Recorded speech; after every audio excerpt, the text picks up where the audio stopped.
साथियों, स्वागत है आप सभी का आपके अपने YouTube channel success by AD sir and team में। साथियों, आज मैं लाभ और हानि पढ़ाने जा रहा हूं आप सभी को। पिछले एपिसोड में, पिछले वीडियोस में मैंने आप सभी को प्रतिशत के कॉन्सेप्ट के साथ प्रश्न भी करवाए हैं। तो बच्चे, ज्यादातर लाभ और हानि में प्रतिशत का यूज होता है। लाभ और हानि को अच्छे से समझने के लिए आप प्रतिशत की वीडियोस जरूर देखें। चलिए आज का टॉपिक शुरू करते हैं, लाभ और हानि। तो सबसे पहले कुछ टर्म्स जान लेते हैं कि लाभ और हानि में क्या क्या चीजें, किन किन टर्म का यूज होता है। एक होता है बच्चे क्रय मूल्य। क्रय मूल्य वो चीज होती है जिसपे कोई सामान, जिस मूल्य पर कोई सामान खरीदी जाती है, इंग्लिश में बोलते हैं कॉस्ट प्राइस। एक होता है विक्रय मूल्य। विक्रय मूल्य वह मूल्य होता है जिस पर कोई वस्तु बेची जाती है, उसे विक्रय मूल्य कहते हैं, जिसे सेलिंग प्राइस कहते हैं इंग्लिश में। सो स्टूडेंट्स, लाभ कब होगा आपका? लाभ तब होगा जब आपका विक्रय अधिक होगा, विक्रय मूल्य अधिक होगा। किससे? क्रय मूल्य से। तब आपको क्या होगा? लाभ होगा। सपोज आपने 100 रुपए का सामान लाए, 100 रुपए का सामान लाए और 120 रुपए में बेच दिया। इसका मतलब क्या हुआ? आपको लाभ होगा कितने का? 20 रुपए का लाभ हो जाएगा। ये चीजें होंगी। यदि हानि कब होगी आपको? हानि तब होगी जब आपका क्रय मूल्य अधिक होगा। किससे? विक्रय मूल्य से। तब आपको क्या हो जाएगा? हानि हो जाएगी आपको। यानी कोई सामान आप 100 में लाते हो, 80 में ही बेच पाते हो, 80 रुपए में बेच पाते हो, तो उस कंडीशन में आपको क्या होगा? हानि हो जाएगा। लाभ प्रतिशत,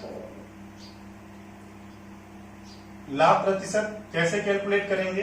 कितने रुपए का लाभ होगा, कितने रुपए का लाभ होगा अपॉन क्रय मूल्य मल्टीप्लाई बाय 100। ये आएगा आपका क्या? लाभ प्रतिशत। हानि प्रतिशत कैसे कैलकुलेट करोगे? कितने रुपए की हानि हो रही है अपॉन क्रय मूल्य मल्टीप्लाई बाय 100। प्रतिशत के लिए क्या आप लगाते हो? 100 लगाते हो। तो ये हानि प्रतिशत कैलकुलेट कर लोगे आप। लाभ प्रतिशत या हानि प्रतिशत हमेशा किस पे कैलकुलेट होगा? क्रय मूल्य में। कभी कभी आपके प्रश्न में दे दिया जाए कि विक्रय मूल्य पर गणना करने पर, तो उस कंडीशन में हम विक्रय मूल्य पर गणना करेंगे। अदरवाइज जब भी लाभ और हानि की बात किया जाएगा तो आप हमेशा किस पे कैलकुलेट करोगे? क्रय मूल्य पर ही लाभ और हानि प्रतिशत को कैलकुलेट करोगे। सो स्टूडेंट्स, इतना बेसिक चीजें आप नोट डाउन कर लो, या तो आप स्क्रीनशॉट ले सकते हो। सो स्टूडेंट्स, बढ़ते हैं सबसे पहले वाले प्रश्न पर। पहला प्रश्न क्या होगा?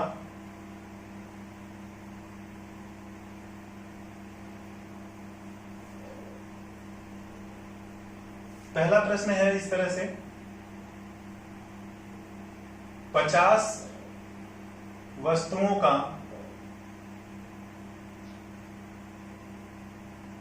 क्रय मूल्य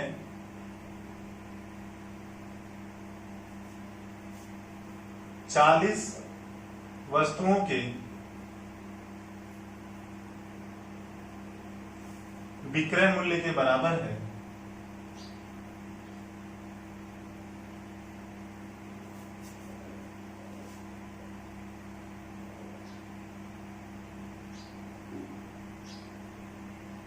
लाभ या हानि प्रतिशत की गणना करो।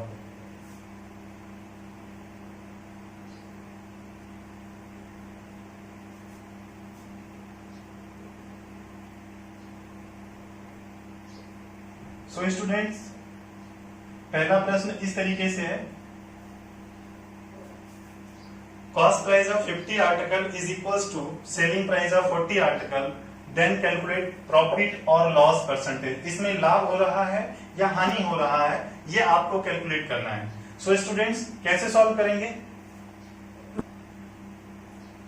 50 वस्तुओं का क्रय मूल्य, 50 का क्रय मूल्य, क्रय मूल्य यानी सीपी कॉस्ट प्राइस बराबर है, का मतलब मल्टीप्लाई 40 वस्तुओं के विक्रय मूल्य के बराबर है, 40 वस्तुओं के सेलिंग प्राइस के बराबर है। तो इस यहाँ पे सीपी रखोगे, यहाँ पे एसपी रखोगे, सेलिंग प्राइस रखोगे, cost price upon selling price, ये यहाँ आ जाएगा अपॉन में हो जाएगा, बटे में हो जाएगा 40/50। अब सीधा सीधा कॉस्ट प्राइस और सेलिंग प्राइस का क्या हमें मिल गया, अनुपात मिल गया, या ये कह सकते हो कि इनकी यूनिट मिल गई। तो 40 रुपए की सामान 50 रुपए में बेची जा रही है, कितने रुपए का फायदा हुआ, 10 रुपए का। हमेशा किस पे कैलकुलेट करते हैं, कॉस्ट प्राइस पर मल्टीप्लाई बाई 100। 0 से 0 कट जाएगा, 4 से कितनी बारी में, 25 बारी में, यानी कि यहाँ पे क्या हुआ है, 25% का लाभ हुआ है। इतना आप नोट डाउन कर सकते हो। इस प्रश्न में बच्चे जिसको विक्रय मूल्य बोलेगा उसको क्रय मूल्य मान लेना, जिसको क्रय मूल्य बोलेगा वस्तुओं का उसको क्या मान लेना, आप विक्रय मूल्य मान लेना, और डायरेक्टली आप क्वेश्चन को सॉल्व कर लेना देखते ही देखते। तो पहला प्रश्न इस तरह से था, इसको नोट डाउन कर लो या स्क्रीनशॉट ले लो। बढ़ते हैं हम अगले प्रश्न पर। स्टूडेंट्स नेक्स्ट प्रश्न क्या है, अगला प्रश्न क्या है, एक व्यक्ति 15 रुपए में 12 की दर से वस्तुएं खरीदता है और 12 रुपए में 15 की दर से वस्तुएं बेच देता है, तो लाभ या हानि प्रतिशत की गणना करो। सो स्टूडेंट्स इंग्लिश में एक बार डिक्टेट करता हूं मैं इसको। A person bought 12 article at the rate of ₹15 and sold it at the rate of 15 article at the rate of ₹12, then find profit और लॉस परसेंटेज। सो स्टूडेंट सबसे पहले इस प्रश्न को समझते हैं कि 12 रुपए में 15 वस्तुएं खरीदता है और 12 रुपए में 15 वस्तुएं, 15 रुपए में 12 वस्तुएं खरीदता है और 12 रुपए में 15 वस्तुएं बेच देता है। तो लाभ या हानि प्रतिशत की गणना करें। ये चीजें बोलेगा आपसे, लाभ या हानि। अब आपको समझना होगा कि लाभ हो रहा है या हानि हो रही है। सो स्टूडेंट्स ये एक बात ध्यान से समझना कि ज्यादा रुपए में कम वस्तुएं खरीद के ला रहा है और कम रुपए में ज्यादा वस्तु बेच रहा है। आप खुद से समझो कि आपको होगा क्या, लाभ होगा या हानि होगा। कि ज्यादा रुपए में कम सामान खरीद के ला रहे हो और कम रुपए में ज्यादा सामान बेच दे रहे हो, तो इसका मतलब ये क्या हो रहा है, आपको हानि ही तो होगा। समझ के आप एक बार सोच के समझो जरा कि क्या होगा, आपको हानि होगा। चलो फिर भी कैसे करेंगे इस तरीके के प्रश्न को, कि इधर लिख लेते हैं कि रुपीस कि कितना रुपए था, इधर लिख लेते हैं आर्टिकल। 15 रुपए में 12 वस्तुएं खरीदी गई और 12 रुपए में 15 वस्तुएं बेच दी गई। स्टूडेंट्स ये तो उनका दर रहा, खरीदने का दर, कि इस दर से खरीद के ला रहे हैं। तो हमें लाभ या हानि कब पता चलेगा कि जितनी वस्तुएं खरीद के लाए हैं उतना ही वस्तु बेचेंगे, तब पता चलेगा कि लाभ कितना हुआ, हानि कितना हुआ। सो हम क्या करेंगे, 12 और 15 का क्या ले लेंगे, हम एलसीएम ले लेंगे। तो 12 और 15 का एलसीएम हो जाएगा आपका 60, तो 60। तो कितना गुना होगा, 5 गुना होगा। जब आप 5 गुना वस्तु खरीदोगे तो 5 गुना पैसे भी लगेंगे, बोलो हाँ या ना। 15 पंजे 75, भाई 5 गुना आप वस्तु खरीद ले, हर 15 रुपए में 12 वस्तु है, यानी हर एक 12 वस्तु 15 रुपए में खरीदी जा रही है। तो 60 वस्तु खरीदोगे तो 5 गुना वस्तु हो गई, तो 5 गुना पैसे भी लगने लग रहे होंगे आपके। सेलिंग प्राइस की बात करें, यदि 60 सामान खरीद के लाए हो, 60 सामान ही क्या करोगे, बेचोगे, तो कितना कितना गुना सामान बेचा जा रहा है, 4 गुना सामान हो रहा है बेचने को, तो 4 गुना क्या मिलेगा आपको, पैसे भी मिलेंगे। तो इस तरह से देखा जाए, ये तो इसके बच्चे, इसको हम काउंट नहीं करेंगे कि 15 रुपए में खरीदा 12 रुपए में बेच दिया, अच्छा 3 रुपए की हानि हो गई 15 रुपए पे, ऐसा मत करना, ये गलत हो जाएगा। ये तो इनकी दर है, लेकिन जितना सामान लाए हैं उतना ही ये बेचेंगे, तभी तो पता चलेगा लाभ या हानि का। अब स्टूडेंट देखो, 75 रुपए की सामान 48 में बेची जा रही है, तो क्या होगा, हमेशा लाभ या हानि किस पे कैलकुलेट करोगे, सीपी पे, यानी क्रय मूल्य पर। अब देखो कितने की हानि हो रही है, 15 में से 8 गया 7, यहाँ 6 में से इतना गया 2, 27 रुपए का हानि हो रहा है, कितने पर, 75 पर, मल्टीप्लाई बाई क्या, 100। इससे 25 से 3 बार में ये कैंसिल आउट हो जाएगा, 25 से 4 बार में ये कैंसिल आउट हो जाएगा, 3 से कितनी बारी में, 9 बार में हो जाएगा, 3 9 27, और ये 4 बचा हुआ, इनके बीच में गुणे का साइन है, तो कितना आ जाएगा, 36%। आपका क्रय मूल्य कम था, सॉरी क्रय मूल्य ज्यादा था, विक्रय मूल्य कम था, इसका मतलब क्या हुआ, 36% की क्या हुआ है, आपका हानि हुआ है, 36% का हानि हुआ। ये तो बच्चे एक तरीका हुआ। दूसरा तरीका आप कैसे कर सकते हो, उसको भी मैं समझा देता हूं, आप इसको नोट डाउन कर लो या आप इसका स्क्रीनशॉट ले सकते हो।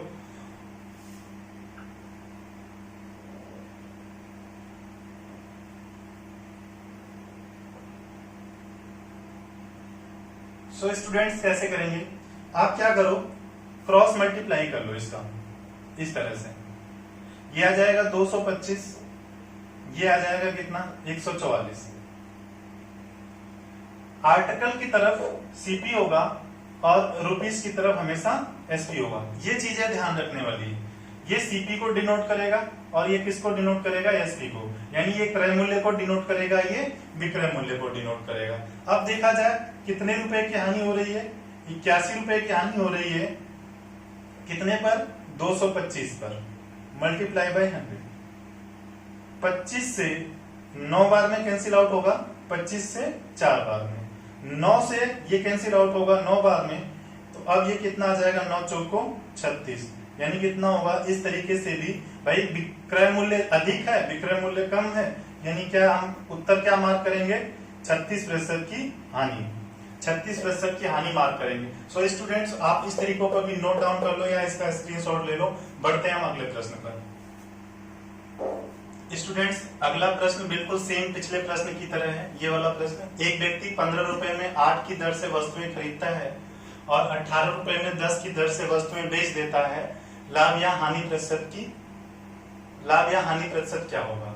A man bought article 8 article for ₹15 and sold it article 10 article at the rate of ₹18, then find profit or loss percentage। ये प्रश्न है बच्चे, बिल्कुल पिछले वाले प्रश्न की तरह है। सॉल्व करते हैं, आप एक बार खुद से पेन और पेपर पे ट्राई करो। आई होप आपने ट्राई कर लिया होगा वीडियो पॉज करके। बच्चे इधर लिख देते हैं रुपए, इधर लिख देते हैं आर्टिकल। 15 रुपए में 8 वस्तुएं खरीदता है और 18 रुपए में 10 वस्तुएं बेच देता है। सो स्टूडेंट्स हम क्या करते हैं, आर्टिकल का क्या ले लेते हैं, हम एलसीएम ले लेते हैं। 8 और 10 का एलसीएम कितना होगा, 40 होगा। 8 पंजे 40, 5 गुना आर्टिकल खरीदोगे तो 5 गुना क्या होगा आपका, पैसा भी लगेगा। 40 वस्तुएं खरीदे हो तो 40 वस्तु बेचोगे भी, 10 चौक को 40, 40 वस्तु बेचने को गए तो 4 गुना वस्तुएं हो गई, तो 4 गुना पैसे भी लगेंगे आपके, 4 गुने पैसे भी मिलेंगे आपको, तो 18 चौक कितना हो जाएगा, 72 हो जाएगा। अब जरा देखो 75 की सामान कितने में बेच रहे हो, 72 में बेच रहे हो, क्या हो गया, क्या होने लगा, 75 का सामान क्रय मूल्य 75 रुपए है और विक्रय मूल्य कितना है, 72 रुपए है, तो क्या होगा, 3 रुपए की हानि होगी। हमेशा किस पे कैलकुलेट करोगे, लाभ या हानि, हमेशा किस पे कैलकुलेट करोगे, क्रय मूल्य पर, मल्टीप्लाई बाय 100। 25 से 4 बार में, 25 से 3 बार में, 3 से कैंसिल आउट हो जाएगा, तो ये कितना बचेगा, 4%, यानी 4% का क्या हुआ आपको, हानि हो गया। 4% का क्या हो गया, हानि हो गया। सो स्टूडेंट्स आप इसको दूसरे तरीके से भी कर सकते हो, उसको आप खुद से स्वयं से करना, इसको आप नोट डाउन कर लो या स्क्रीनशॉट ले लो। बढ़ते हैं स्टूडेंट्स अगले प्रश्न पर। नेक्स्ट प्रश्न क्या है, एक दुकानदार अपने वस्तु को क्रय मूल्य पर ही बेचता है, लेकिन 1 किलो के स्थान पर 960 ग्राम वाले बाट का प्रयोग करता है, लाभ प्रतिशत बताओ। स्टूडेंट्स इंग्लिश में डिक्टेट करता हूँ। ए shopkeeper sold his article at cost price, but he uses 960 gram weight instead of 1 kg, then find profit %। देखो एक दुकानदार क्या कहता है कि मैं अपनी वस्तु को जितना मैं लाया हूं उतना में ही आपको दूंगा, लेकिन हुआ क्या बच्चे कि उसने 1 किलो नहीं दिया, क्या किया, आपको 960 ग्राम ही दिया, तो उसको होने वाला लाभ या हानि क्या है। देखो बच्चे, यानी कि जब आप दुकानदार हो, मान लो स्वयं मैं दुकानदार हूं, तो जितना कॉस्ट मेरे घर पे जाएगा वही तो हमारा क्रय मूल्य होगा। आइए समझते हैं कि मान लेते हैं कि 100 ग्राम सामान 100 रुपए में, सॉरी 1000 ग्राम सामान 1000 रुपए में खरीद के लाया है, 1000 ग्राम सामान 1000 रुपए में खरीद के लाया है, लेकिन वो बेच कितना रहा है, बेच रहा है 960 ग्राम, 960 ग्राम बेच रहा है। तो 960 ग्राम यदि वो बेच रहा है तो उसका रुपये ये घर से उसके घर से कितने की कॉस्ट, कितने की लागत जा रही होगी? 960 ग्राम की लागत जा रही होगी। अच्छा, 1000 ग्राम का मूल्य 1000 रुपए है, तो 960 ग्राम का मूल्य कितना होगा? क्रय मूल्य कितना होगा? 960 रुपए ही होगा, हाँ या ना? 960 ग्राम का मूल्य कितना होगा? प्राइस कितना होगा? कॉस्ट प्राइस कितना होगा? 960 रुपए ही होगा। लेकिन उसके लिए ये सेलिंग प्राइस के रूप में कितना ले रहा है? वो बोल रहा है कि जितने का सामान लाया हूं उतने में ही आपको दे दूंगा, यानी 1000 रुपए में लाया हूं 1000 रुपए में ही दे दूंगा। लेकिन उसके घर से लागत कितने रुपए की गई है? 960 रुपए की गई है, यानी आपसे ले कितना लिया? 1000 रुपए ले लिया, यानी कितना फायदा हो गया उसको? 40 रुपए का फायदा हो गया। उसके घर से कितने का गया? 960 रुपया ही गया, क्योंकि 960 लागत वाली वस्तु को वो 1000 रुपए में बेच रहा है। तो मल्टीप्लाई बाय 100, 0 से 0 कैंसिल आउट हो जाएगा। 4 1 का नम 4, 4 दूनी 8, 4 6 24, 4 चौक को 16, तो 1/24, 24 चौक को 96, 4/24 यानी 1/6, यानी कि 4 से ही 1/6% आएगा। ठीक है स्टूडेंट्स, ये आ जाएगा। आप ये देख लेना कि कितना ग्राम कम तोल रहा है। ऐसे प्रश्न पर 1 केजी की जगह पर वो कितना ग्राम दे रहा है? 40 ग्राम कम दे रहा है। कितने पर दे रहा है? उसके घर से लागत कितने की जा रही है? 960 की। आप डायरेक्टली कर लेना। एक बार समझ नहीं आ रहा तो दोबारा से आप इसको रिवाइंड करके देख लेना। सो स्टूडेंट्स, इसी में मैं थोड़ा सा प्रश्न को चेंज करता हूं। क्या चेंज करता हूं? मान लीजिए वह, ऐसे तो आप पूरा डिस्क्राइब वे में कर लोगे बच्चे, लेकिन इतना नहीं लिखना आपको एग्जाम में। मैं थोड़ा सा प्रश्न को क्या चेंज करता हूं कि 1 किलो की जगह पर वह 900 ग्राम वाले बाट का प्रयोग करता है। कितना प्रयोग करता है? 900 ग्राम वाले बाट का प्रयोग करता है। अब बताओ उसे 900 ग्राम के लिए 900 ग्राम उसके घर से जा रहा है, लेकिन वो प्राइस कितने का ले रहा है? 1 किलो का ले रहा है, यानी 1000 ग्राम का ले रहा है। 1 किलो में 1000 ग्राम होता है, तो उसे कितने का फायदा हो गया? 100 ग्राम का या 100 रुपए का। कितने पर? उसके घर से लागत कितने की जा रही है? क्योंकि वो सामान तो 900 ग्राम ही दे रहा है। 900 मल्टीप्लाई बाई 100। इस तरीके से कर लेना कि कितने का वो कितना फॉल्स वेट यूज कर रहा है, कितना गलत बाट प्रयोग कर रहा है। तो 100/9 यानी 1/9, इसको कैलकुलेट करोगे तो 11 से ही 1/9% आएगा। प्रश्न चेंज हो जाएगा, कोई भी डिजिट आ सकती है, फॉर्मेट यही रहेगा स्टूडेंट। सो आप इसको इस प्रश्न को आप स्क्रीनशॉट ले लो या नोट डाउन कर लो। हम बढ़ते हैं अगले प्रश्न पर। स्टूडेंट्स, नेक्स्ट प्रश्न क्या है? एक दुकानदार अपने वस्तु को 5% हानि पर बेचता है, लेकिन वह 24% कम तोलता है, तो कितने प्रतिशत का लाभ या हानि होगा? ये shopkeeper sold his article at 5% loss, but he uses 24% less weight, then find profit or loss percentage. So students, ये प्रश्न है, आप इसको सॉल्व करो अपने कॉपी पर। स्टूडेंट्स, मैं एक बात कहना चाहूंगा कि आपके सामने कोई भी प्रश्न आए, कितनी भी बार के आपने उसको लगाया हुआ है, कितनी भी बार आपने सॉल्व किया हो, लेकिन आप एक बार उसका उत्तर तक जरूर पहुंच जाएं। क्योंकि बच्चे, आप जिस एग्जाम में बैठने जा रहे हो ये गवर्नमेंट एग्जाम का है। इसमें ऐसा नहीं होता कि नहीं आपको सिर्फ सॉल्व तक ही करना है, आपको सेकंड का भी टाइम बचाना है। सपोज ये प्रश्न आपके सामने से 20 बार से गुजर गया हो, लेकिन 21वीं बार आया तो भी आप इसके उत्तर तक निकाल के ही छोड़ा करो। ये हो सकता है इसका आंसर तक याद हो जाए और यही प्रश्न एग्जाम में आ जाए, तो यहाँ आपका समय बच जाएगा। सो स्टूडेंट्स, आपके एग्जाम में सेकंड टाइम बचाना है आपको। तो स्टूडेंट, कोई भी प्रश्न कितनी भी बार आए आपके सामने, आंखों से गुजरे, उसको एक बार पेन और पेपर पे जरूर लिख लिया करो, सॉल्व जरूर कर लिया करो। सो स्टूडेंट्स, ये मेरा अपना एक्सपीरियंस है, बाकी आपकी जो मर्जी आप कर लेना। चलो स्टूडेंट्स, सॉल्व करते हैं। आई होप आपने सॉल्व कर लिया होगा वीडियो पॉज करके। मान लेते हैं कि 100 ग्राम सामान 100 रुपए का लाया है। 100 ग्राम सामान 100 रुपए का लाया है, यानी 1 ग्राम का प्राइस 1 रुपया है। लेकिन वो क्या करता है? 5% हानि पर बेचता है, यानी कि कितना ले लिया वो सेलिंग प्राइस के रूप में? 95 रुपीज ले लिया। 90 इतना 100 ग्राम 100 रुपए का रहा होगा, ये आप मान लो। ये चीजें मैं लिख नहीं रहा हूँ। 100 ग्राम 100 रुपए का था, 5% कम देता है, हानि पर दिया। बोला कि 100 रुपए का लाया हूं, मैं आपको 95 रुपए का दे दूंगा, भाई आप मेरे खास मित्र हो, इतना उसने कहा। लेकिन उसने क्या किया, 24% कम तोल के दिया आपको। यानी कितना दिया, सामान कितने का दिया आपको, उसके घर से कितने की लागत जा रही है, 76 रुपए की ही तो लागत जा रही है। आपसे पैसे कितने ले लिए, 95 रुपए ले लिए, लेकिन सामान उसके घर से कितने रुपए की जा रही है, 76 रुपए की जा रही है। अब आप जरा देखो, ये हो गया कॉस्ट प्राइस, ये हो गया सेलिंग प्राइस, ये हो गया क्रय मूल्य, ये हो गया विक्रय मूल्य। कितने रुपए का आप देखो फायदा होने लग रहा है इसको। 15 में से 6 गया 9, 8 में से 7 गया 1, कितने रुपए पर, 76 पे, मल्टीप्लाई बाय 100। 19 से 4 बार में, 4 से 25 बारी में कितने का फायदा होगा उसको, 25।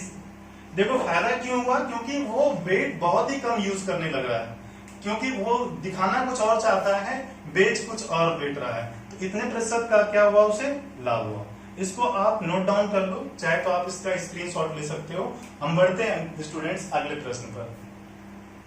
स्टूडेंट्स अगला प्रश्न क्या है, एक दुकानदार अपनी वस्तु को 20% के लाभ पर बेचता है, लेकिन वह 10% कम तोलता है, तो कितने प्रतिशत का लाभ होगा। A shopkeeper sold his article at 20% profit, but he uses 10% less weight, then find profit percent. So students कैसे सॉल्व करेंगे, एक बार आप बिल्कुल पिछले वाले प्रश्न की तरह है, वीडियो पॉज करके आप अपनी कॉपी में सॉल्व करो। आई होप आपने सॉल्व कर लिया होगा वीडियो पॉज करके।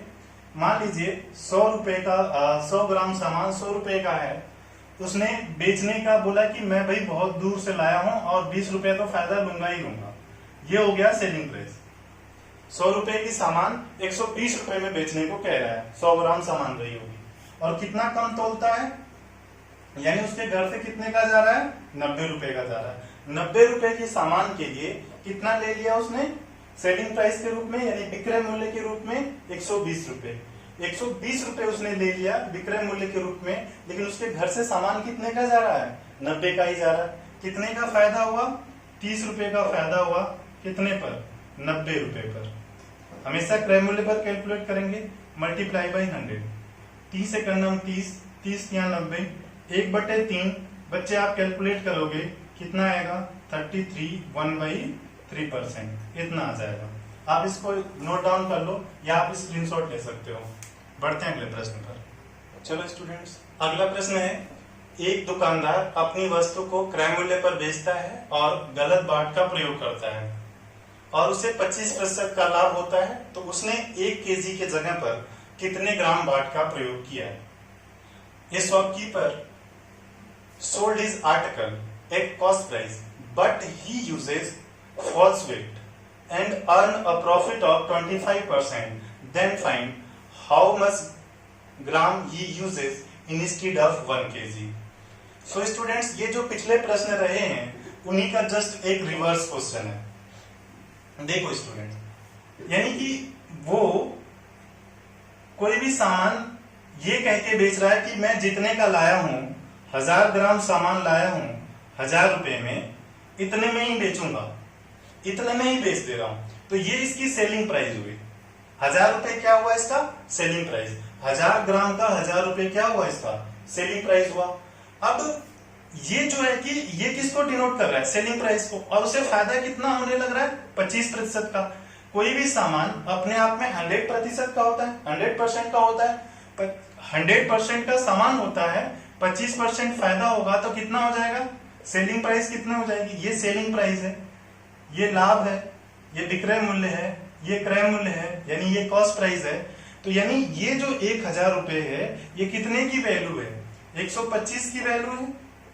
जितने प्रतिशत की वैल्यू है उससे भाग कर दो, जितने प्रतिशत निकालना उससे गुणा कर दो। तो निकालना हमें क्या है, कॉस्ट प्राइस 100% निकालना है। 25 से 4 बार में, 25 से 5 बार में, 5 से ये 200 बार में, 200 से 4 में गुणा करोगे तो कितना आ जाएगा, 800 आ जाएगा।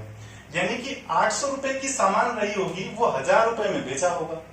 तो ये किसको डिनोट करेगा, ये किसको डिनोट करेगा, सीपी को। यानी जब ये सीपी को डिनोट करेगा तो इतने ही ग्राम बाट का तो प्रयोग कर रहा होगा ये।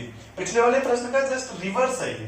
तो जब जो सीपी होगा उतने ही ग्राम का बाट का प्रयोग हो रहा था वहां पे, यही तो हमें निकालना था। यही ये जो है कि 25% फायदे को डिनोट कर रहा है, तो भाई 100% कितना होगा, तो 100% 800 रुपए होगा। 800 रुपए यानी कि 1 ग्राम का 1 रुपए, 1000 ग्राम का 1000 रुपए, तो 800 रुपए 800 ग्राम का होगा। यानी 1 किलो की जगह पर कितने ग्राम बाट का प्रयोग कर रहा था वो, 800 ग्राम बाट का प्रयोग कर रहा था। सो आप इसको नोट डाउन कर लो। बढ़ते हैं हम अगले प्रश्न पर। स्टूडेंट्स, नेक्स्ट प्रश्न क्या है, एक दुकानदार एक वस्तु को 7% की हानि पर बेचता है। यदि वह उस वस्तु को 64 रुपए अधिक मूल्य पर बेचता है तो, यानी जितने में बेच रहा है उससे 64 रुपए अधिक मूल्य पर बेचता है तो उसे उस वस्तु पर 9% का लाभ हुआ होता। उस वस्तु का क्रय मूल्य क्या है? A shopkeeper sold his article at 7% loss. If he sold it at rupees 64 more, then he would have gained 9% more profit. या 9% profit. Sorry, 9% profit. Then find cost price of the article. यही प्रश्न है बच्चे, आप इसको एक बार solve करने की, खुद से सॉल्व करने की कोशिश करो। चलिए सॉल्यूशन देखते हैं कि एक दुकानदार एक वस्तु को कितने रुपए में बेच रहा है? 7% की हानि पर बेच रहा है। यानी कि उस वस्तु का मान लेते हैं कि क्रय मूल्य x रुपए है, तो x का 93% पे बेचा जा रहा है। जैसे ही 64 रुपए अधिक बढ़ाया जाता है, जैसे ही 64 रुपए बढ़ाया जाता है, तो होने क्या लगता है, x का 109% फायदा होने लग जाता है। x का कितना होने लग जाता है? 9% लाभ होने लग जाता है उसको। यही बात ये प्रश्न में बोला जा रहा है, यही हमने इक्वेशन बना दिया। अब जरा देखो, ये इधर आएगा, माइनस हो जाएगा, 109 में से 93% ऑफ x माइनस होगा, तो x का कितना प्रतिशत बचेगा? 16%, 64 बचेगा। हाँ या ना? अब जरा देखो कि x इंटू 16/100 बराबर 64 है। 16 से कितनी बारी में? 4 बार में। ये 100 आएगा, इधर गुणा हो जाएगा, यानी क्रय मूल्य कितना आएगा? 400 आएगा। ये बच्चे इक्वेशन से आप इसको ऐसे भी समझ सकते हो। कैसे समझ सकते हो? कि कोई भी वस्तु 93% की बेची जा रही है, जैसे ही 7% का लॉस, 7% का लॉस यानी कि वस्तु के कॉस्ट प्राइस का कितना? 100%। कोई भी सामान अपने आप में 100% होता है, तो 7% की हानि मतलब 93% की बेची जा रही है। जैसे ही 64% बढ़ाया जाता है, तो फायदा कितना होने लग जाता है? 109% होने लग जाता है। 9% लाभ यानी कि 109 होता है। अब जरा देखो, इन दोनों का डिफरेंस कितना है? 16%। 16% की वैल्यू कितना है? 16% की वैल्यू कितना है? 64। तो 100% का कितना हो जाएगा? कॉस्ट, क्योंकि कॉस्ट प्राइस हमने कितना माना है? 100% मान के चल रहे हो, तो 16 से कितनी बारी में? 4 बारी में। परसेंटेज से परसेंटेज कैंसिल आउट हो जाएगा, कितना हो जाएगा? आप इस चीज को डायरेक्टली भी कर सकते हो, एक्स वैक्स ना मान करके। 7% की हानि, 7% कम, 9% ज्यादा, 9 और 7 16, 16% की वैल्यू 64 हो जाएगा, तो 100% कितना हो जाएगा? तो स्टूडेंट्स, इस तरीके से आप कॉन्सेप्चुअल प्रश्न को कर सकते हो। इसको नोट डाउन कर लो या स्क्रीनशॉट ले लो। बढ़ते हैं हम अगले प्रश्न पर। स्टूडेंट्स, अगला प्रश्न है, एक दुकानदार अपनी वस्तु को 15% के लाभ पर बेचता है। यदि वह उस वस्तु को 24 रुपए अधिक मूल्य पर बेचता है, तो उसे उस वस्तु पर 21% का लाभ हुआ होता। उस वस्तु का क्रय मूल्य क्या है? क्रय मूल्य बताओ। इंग्लिश में डिक्टेट करता हूँ students. A shopkeeper sold his article at 15% profit. If he sold it at rupees 24 more, then he would have gained 21%. Then find cost price of the article. So students देखो, 15% के फायदे पर यानी 115% पे बेचा जा रहा था। जैसे ही 24 रुपए बढ़ाया गया, तो कितना फायदा होने लगा? 21% फायदा होने लगा, यानी कितना होने लगा? 121। रुपए में डिफरेंस 24 का है, प्रतिशत में डिफरेंस कितने का बच्चे? 6% का है। 6% की वैल्यू कितना है? 24 है। 6% की वैल्यू 24 है, तो कोई भी सामान अपने आप में 100% का होता है, तो 100% की वैल्यू क्या होगी, परसेंटेज से परसेंटेज कैंसिल आउट हो जाएगा 6 से 4 बारी में, यानी कितना आ जाएगा, 400 रुपये आ जाएगा, वस्तु का कॉस्ट प्राइस आ जाएगा, क्रय मूल्य आ जाएगा। सो स्टूडेंट्स आप इसको नोट डाउन कर लो, चाहे तो आप इसका स्क्रीनशॉट ले सकते हो। सो स्टूडेंट्स आज के सेशन में आज यहीं तक रखते हैं। सो स्टूडेंट्स आपको इन सारी वीडियोस में यदि आपको लाभ पहुंच रहा है, फायदा पहुंच रहा है, तो आप अपने दोस्तों तक भी शेयर करें और लाइक करें, और कुछ ऐसी चीजें रह जा रही हो तो आप इसमें कमेंट करके भी बताएं कि सेशन कैसा रहा है। चलिए अगले एपिसोड में फिर हम मिलेंगे लाभ और हानि के और भी प्रश्न के साथ। तब तक के लिए आप लोग मेहनत करते रहो, पढ़ते रहो। चलो बाय बाय स्टूडेंट्स।